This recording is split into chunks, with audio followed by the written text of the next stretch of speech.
Salam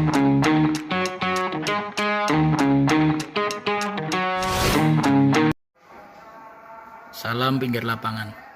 Kita kembali berbincang dengan Viral Raymond Hatu, kapten terakhir yang membuat Indonesia Raya berkumandang di ajang SEA Games.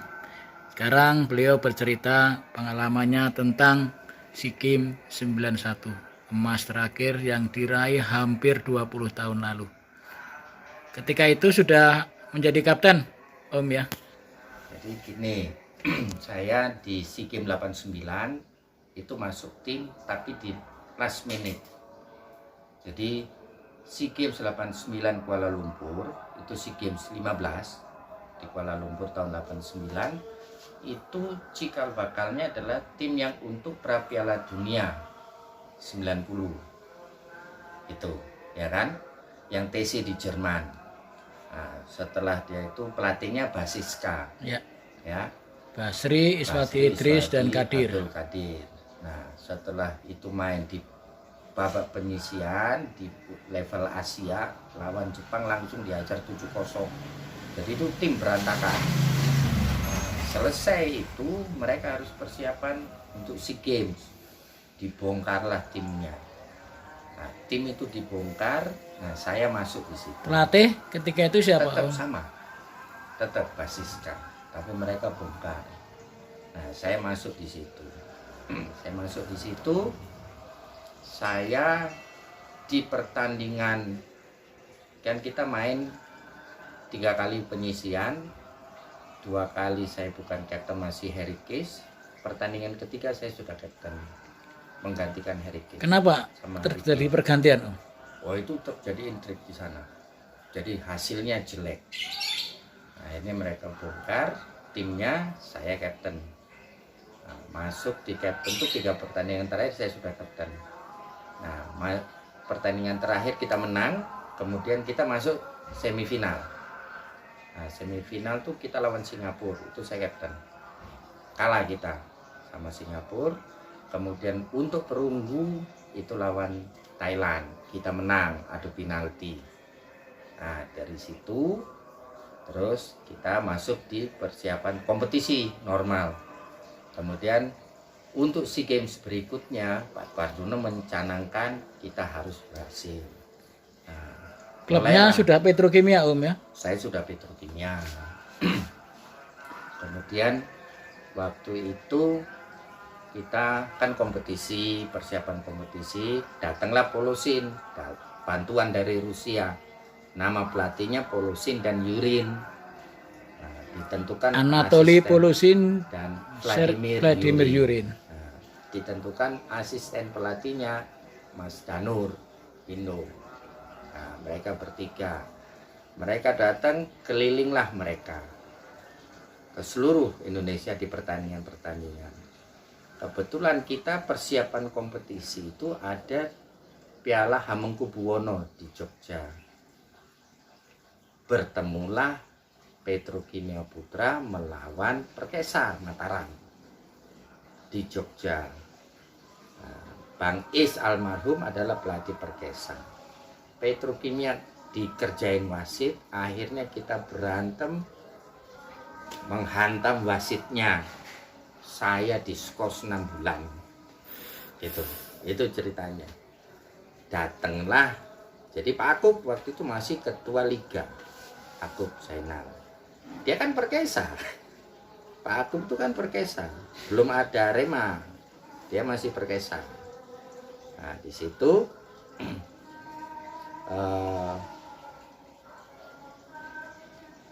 saya tidak bisa dinilai karena aku kan skor tim semua. Jadi semua dia sudah milih, cuman satu dia bilang, saya belum sreg dengan pemain belakang, pemain jangkar di belakang. Didatangkanlah Iwan Karo-Karo, semua yang main itu dia masih kurang sreg. Akhirnya dibilang ada satu pemain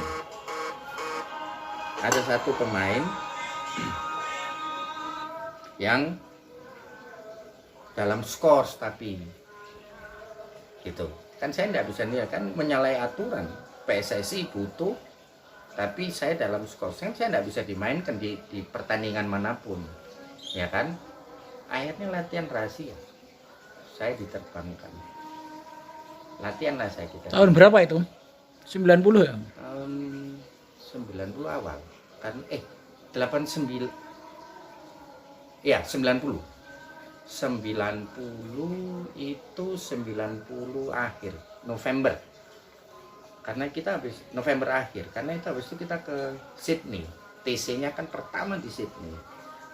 Nah, saya dimainkan jadi itu tertutup, jadi aku terbang ke Jakarta, itu latihan tertutup. Begitu dia lihat saya main, terus saya bilang ya iki. Nah, sudah bermain posisi sebagai libero Om ya? Sudah libero. Perpindahan posisi dari gelandang menjadi libero terjadi tahun berapa Om? Yang memasang saya di gelandang bertahan dan akan posting saya di libero itu Sinyo tahun 84. Saya di Persebaya itu main gelandang serang. Di Niat Mitra pun gelandang serang, bahkan kadang-kadang di kanan luar. Itu saya posisinya.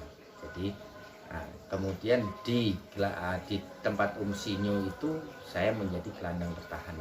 Sinyo Aliandu merupakan pelatih pra Piala Dunia 85 Indonesia. Tapi nanti 86, 87 selalu ada Piala Kemerdekaan di Jakarta. Nah, PSSI Timnas mengeluarkan dua,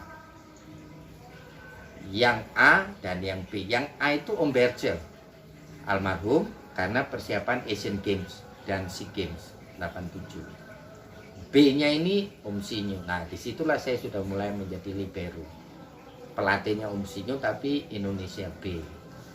Gitu. Ketika Polusin kepincut menjadi pemain belakang, langsung tidak memanggil pemain belakang lagi Om ya? Sudah selesai dia. Tinggal satu aja itu waktu itu. Lainnya sudah oke, satu dia kurang sering. Saya itu sampai saya waktu itu Pak Akub yang telepon, padahal Pak Akub yang tanda tangan surat skorsing saya. Pak Akub yang telepon minta untuk saya datang, kan saya sudah di Petro, ya kan? Skorsing selesai? Belum selesai. Nah, akhirnya kebijakannya Pak Akub, saya dipotong, dapat remisi 3 bulan. Jadi hari itu saya diremisi, dibebaskan, besoknya kita terbang ke Sydney untuk TC 1 bulan pertama itu. Nah, itu semua kita berangkat pertama. Itu 89 di situ. Nah, dari situ terus saya menjadi kapten. Dalam perjalanannya, nah, Polusin tuh suka marah sama saya. Yang salah itu pemain lain, yang dimarahin saya. Back kiri bikin salah, saya dimarahin. Satu waktu saya bilang sama Mas Danur, Mas Danur, kasih tahu Polusin, kalau dia mau coret saya, coret aja, enggak perlu pakai intrik marah-marah kayak begini. Kalau memang saya lego, saya enggak akan ribut di koran, suruh coret, saya pulang. Akhirnya saya dipanggil sama Polusin, dia cuma bilang begini, kamu leadernya, kamu tidak boleh salah, orang lain boleh salah. Dan kalau yang lain salah, kamu harus bisa koreksi. Jadi dari situ saya tahu bagaimana dia mempunyai harapan di saya. Gitu loh. Jadi kalau saya di Hongkong saya hampir pulang. Karena dia marahnya sampai merah mukanya. Kalau kita main di kamar ganti, babak pertama selesai kita istirahat, bahasa Rusia. Tapi kan kelihatan mimik mukanya itu merah, dia marah. Terus saya tanya sama penerjemah. Kebetulan penerjemahnya itu Dr. Tim, Dr. Chris. Dok, ngomong apa? Dr. Chris ini sampai bingung. Dia ngomong baik-baik, ya dia minta kamu gini. Enggak, ngomong yang betul lah. Aku juga emosi, kita sudah berusaha, sudah capek. Masih marah kayak begini loh. Yang salah bukan saya. Yang salah Dirman, yang salah Robi, Toyo. Yang Aji salah, tapi marahnya Maman nanti salah, marahnya kok ternyata dibilang kamu leadernya. Pemain tersebut merupakan bagian dari squad SEA Games 91. Ya, jadi itu baru saya terus oke. Sama juga kalau yang kita lari, yang fisik ya, itu kita mesti 10 apa? 25 putaran itu, waduh 10 kilo lari itu. Yang lainnya tuh nyolong-nyolong, cuman dia sampai 23 berhenti, Dirman tuh 23 berhenti, yang Imron Asad 22 berhenti. Dia enggak peduli, aku harus 25, aku yang lari yang terakhir. Dalam hati saya, ini lagi cari gara-gara. Saya bilang, ini kenapa begini? Dia bilang, oh iya, yang lainnya boleh gitu, kamu kaptennya, kamu mesti tuntas, harus menjadi contoh, tidak boleh. Saya tahu mereka kayak begitu, tapi saya enggak peduli. Kamu yang akhirnya ya wis tak terima. Nah, dari situ saya bilang oke lah, kalau kayak gitu enggak masalah. Di zaman Polusin latihan sehari 3 kali Om. Aduh, itu yang saya bilang bahwa memang jadi gini, kita latihan 3 kali sehari untuk persiapan akhir kita mau ke Presiden Cup Korea waktu itu. Jadi kalau kita latihan 3 kali itu kita bangun setengah 6, jam 6 kita sarapan, setengah 7 kita naik bus berangkat ke lapangan. Latihannya enggak panjang, cuma 1 jam 10 menit. Jadi kira-kira setengah 8 kita sudah jam 8 kita sudah balik ke hotel, sarapan, mandi, sarapan, jam 9 sudah baring-baring kita di kamar istirahat. Tapi setengah 11 kita siap. Jam 11 naik bus, setengah 12 kita latihan lagi fisik tanpa bola. Itu bisa di lapangan basket, lapangan voli, pokoknya ada lapangan atau di gor, naik turun trap tangga itu, tapi fisik semua. Itu 1 jam. Nanti setengah 1 kita sudah balik ke hotel, mandi, makan siang, setengah 3 sudah di atas, jam 3 sudah di atas bus menuju lapangan, setengah 4 latihan lagi sampai jam 5. Itu pakai bola. Itu terus. Jadi 3 bulan. Jadi itu yang membuat kita, saya bilang kenapa ya ini? Dia bilang tunjukkan saya metode latihan yang bisa membuat mentalmu bagus, yang tidak capek seperti ini. Kalau kamu bisa tunjukkan, ayo kita pakai itu. Jadi dia teorinya seperti bandul. Kalau bandul itu kamu tarik, karet itu kamu tarik jauh sekali, ini kembalinya itu akan panjang dan jauh juga ke sana. Itu dia sistemnya. Makanya kita fisik. Jadi kita merasa bahwa pada saat itu kita super. Jadi kalau kita kontrol game uji coba gitu sama tim lokal, selalu 2 tim. Tim pertama itu beda, tim babak kedua beda. Menangnya 6-0, 5-0, 6. Sulit mereka menang. Dan kita merasa waktu main baru panas sudah babak pertama selesai. Nanti main kedua juga begitu. Belum capek sudah selesai. Nah, kita merasa bahwa kita sudah siap. Ternyata kita main di Korea, lawannya itu tim Mesir, Malta, dan Korea. Korea B, yang A-nya di grup sama Rusia sana. Kita kan 2 grup, ada 8 tim.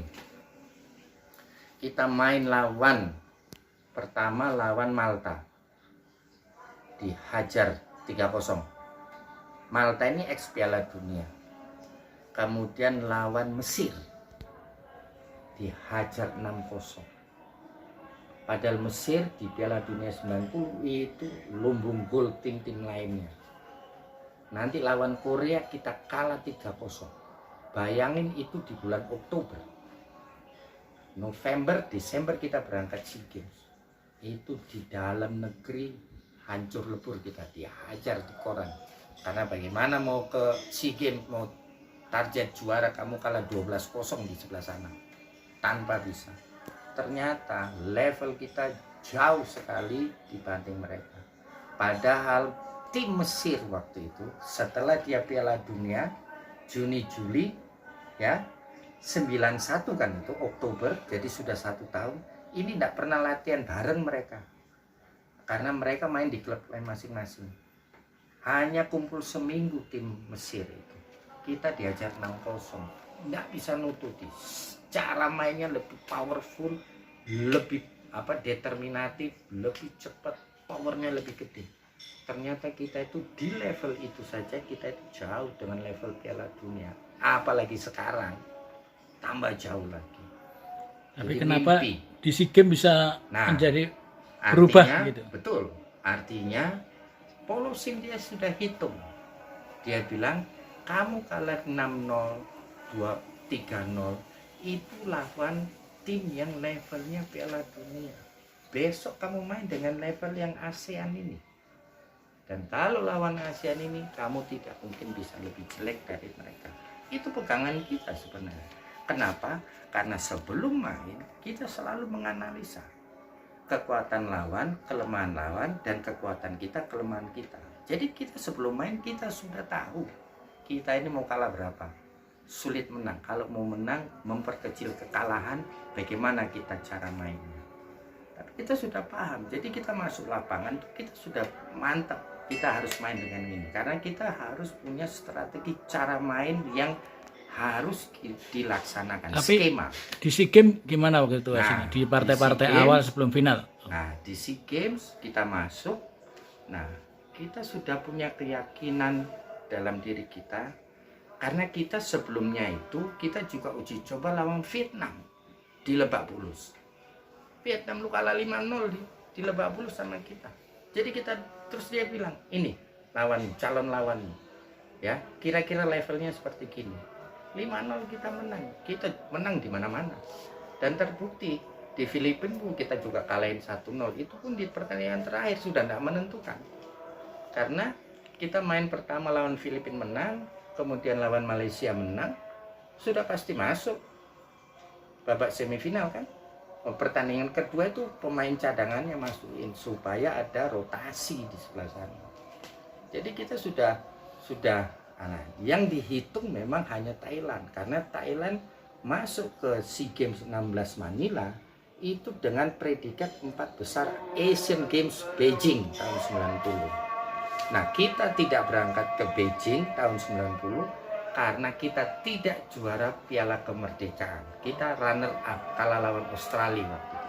Syaratnya ketua KONI waktu itu, kalau mau ke Asian Games Beijing harus atau wajib juara Piala Kemerdekaan.